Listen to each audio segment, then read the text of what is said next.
그분께서는 이렇게 이야기하셨어요. 잘 사는 법이란.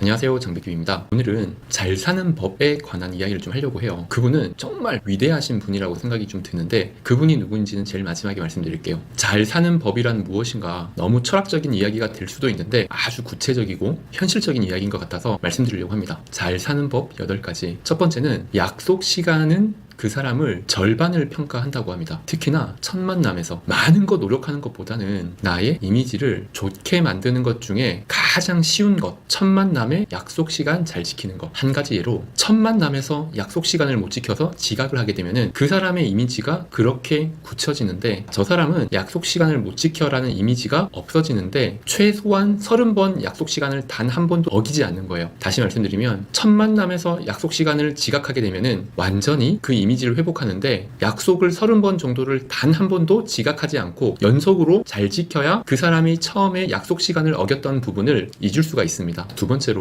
죽음이라는 것은 누구에게나 오는 것이고 언젠가는 오는 것이에요. 이 이야기를 왜 하냐면요, 너무 두려워할 게 없는 건 아닐까 이런 생각에서 하는 말인데요, 우리의 인생을 시간의 흐름으로 본다면, 자, 이 지구, 사람이 살고 있는 이 지구가 45억 년 전에 처음 태어났다고 하죠. 앞으로 이 지구가 얼마나 살지는 잘 모르겠지만 지금까지 살아왔던 게 45억 년이라고 한다면 앞으로 45억 년을 더 산다고 가정을 했을 때 인간의 인생 100년이라고 한다면 정말 순간이고 찰나죠. 반짝하는, 우리의 인생은 정말 반짝하고 없어지는 찰나입니다. 그런데 고민하고 망설일 시간이 있나요? 하고 싶은 거, 도전하고 싶은 거 있다 그러면 망설일 시간이 없습니다. 우리가 잘 살려면은 도전하고 싶은 건 그 찰나의 순간에 도전을 해야 되죠. 세 번째로, 우리가 사람을 만날 때 이 사람은 이게 문제고 저 사람은 저게 문제고 이 사람은 이게 불편하고 왜 이 사람은 이렇게 살아갈까? 항상 상대방의 불완전함에 우리의 불행함을 느낍니다. 완벽한 사람은 없죠. 항상 우리는 상대방이 완벽하길 바라고 살아가는데도 실제로 완벽한 사람은 없죠. 만약에 완벽한 사람이 있다면 그 사람을 내가 만나는 순간 그 사람은 불완전해집니다. 나로 인해서. 네 번째로, 포기에 관한 이야기예요. 포기는 실패가 아니다. 포기하는 것도 괜찮아요. 그런데 이 세상에는, 우리 사회에서는 누가 그렇게 만들었을까요? 포기하는 건 실패하는 거다. 절대 포기하면 안 된다. 누가 이렇게 이야기를 했을까요?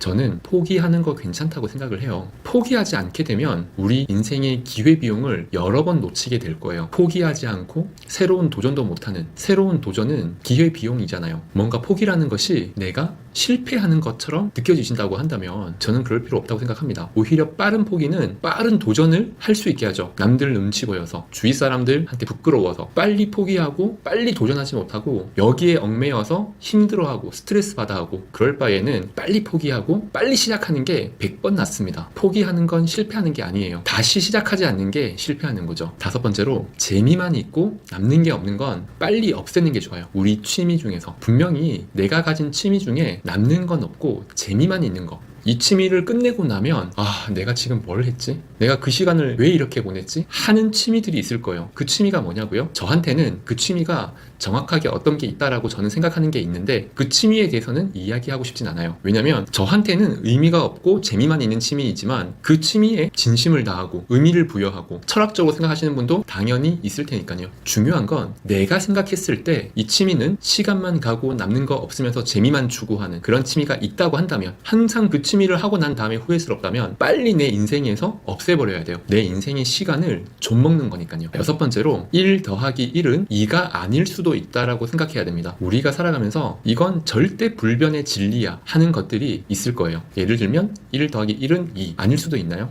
바닷물은 짜다 아닐 수도 있나요? 지구는 태양을 돈다 아닐 수도 있나요? 아닐 수도 있다라고 생각을 할 수 있는 건 능력이라고 생각을 해요. 그건 생각의 유연함이거든요. 제가 예전에 어떤 분야의 전공자가 비전공자랑 이야기를 하면서 자기는 이 분야에 대해서 굉장히 연구한 전문가였어요. 그래서 그 비전문가가 이상한 이야기를 했을 때 말도 안 되는 소리를 하지 말라고, 뭘 아냐고, 네가 이 분야에 대해서 굉장히 핀잔을 주고 공격을 했던 적이 있었거든요. 그래서 제가 이런 얘기를 했었어요. 당연히 나도 그렇게 들어왔고 그렇게 생각을 하지만 아닐 수도 있는 거 아닌가? 그렇게까지 이야기할 필요가 있는가? 이렇게 이야기를 했는데 불과 며칠 안 돼서 잘못된 학술이었다고, 잘못된 진실이었다고 그 정보가 나오더라고요. 너무나 당연하다고 생각을 했었는데 아닌 거였죠. 우리는 1 더하기 더하기 1이 2가 아닐 수도 있다라고 생각할 수 있는 생각의 유연함을 가지면 살아가면서 누군가에게 큰 실수를 하고 큰 잘못을 하고 상처를 줄 수 있는 그런 실수에서 벗어날 수 있습니다. 피해갈 수 있습니다. 7번째로 싫은 사람을 좋아하려고 하지 마세요. 우리가 살다 보면은 분명히 주위에 싫은 사람이 있을 거예요. 그러면 우리는 그 사람을 좋아하려고 노력을 하거나 또는 그 사람을 바꾸려고 노력할 수도 있는데 그거는 우리가 잘 사는 법이 아니라고 생각해요. 이거는 어떻게 보면 욕먹을 수 있는 이야기일 수 있는데 저는 싫은 사람은 좋아하려고 노력하기보다 바꾸려고 노력하기보다 그냥 멀어지는 게 상책이라고 생각합니다. 너무 비인간적인 이야기인가요? 우리는 성인이 아니잖아요. 싫은 사람을 좋아하기 쉽지 않지 않나요? 좋아할 수는 있나요? 또는 우리가 가르친다든지 바꾼다든지 노력하면 그 사람이 과연 바뀔 수 있나요? 만약 그 사람이 바뀌었다면은 당신 때문에 바뀐 게 아닐 수도 있어요. 그냥 그 사람은 바뀌는 사람이었지. 오히려 좋아하려고 했다가 바꾸려고 했다가 더 싫은 사람이 되고 더 돌이킬 수 없는 관계가 될 수 있습니다. 싫은 사람은 그냥 멀어지는 게 좋아요. 설령 그게 가족이라고 하더라도 제가 아는 사람은 가족과 관계가 아주 안 좋았지만 그 가족을 좋아하려고 노력을 하고 그 가족을 바꾸려고 노력을 하다가 결국은 지금 증오하는 관계가 되어 있더라고요. 싫은 사람과 거리를 두고 멀리하면 오히려 애틋한 마음이 생기고 그리운 마음이 생기고 걱정하는 마음이 생깁니다. 싫은 사람을 억지로 좋아하려고 하지 마세요.